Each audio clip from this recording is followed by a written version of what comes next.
Find the right file when you need it.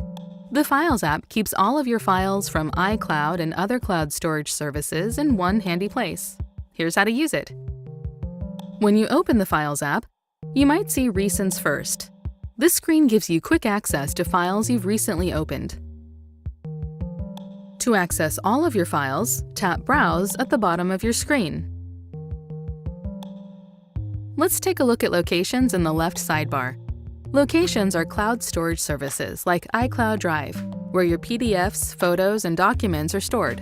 iCloud Drive will automatically appear in Locations, but you can also add your other cloud services like Google Drive or Dropbox too.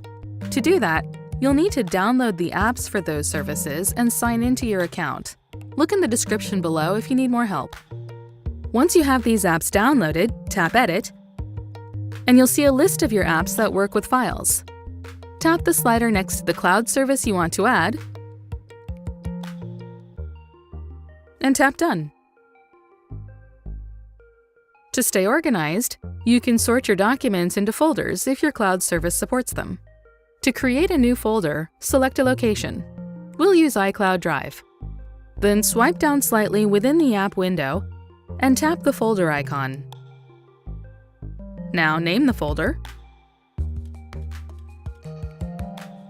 and tap Done. To add some files to a folder, drag one file, then tap another file to collect it, and drag them into the folder. And you can add a folder to your favorites list by dragging it to the sidebar. Some files might feature a cloud icon, which means that the file is not currently on your device. If you want to access the file for offline use, tap the file. The file will begin to download, and it will open when complete. Go back to the Files app when you're done. Deleted something recently that you actually need? You can recover recently deleted files and folders if your cloud service supports this feature. Just tap Recently Deleted,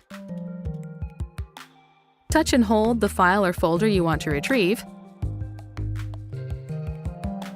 and tap Recover. And that's the Files app. Now you'll be able to find all your important documents in one place.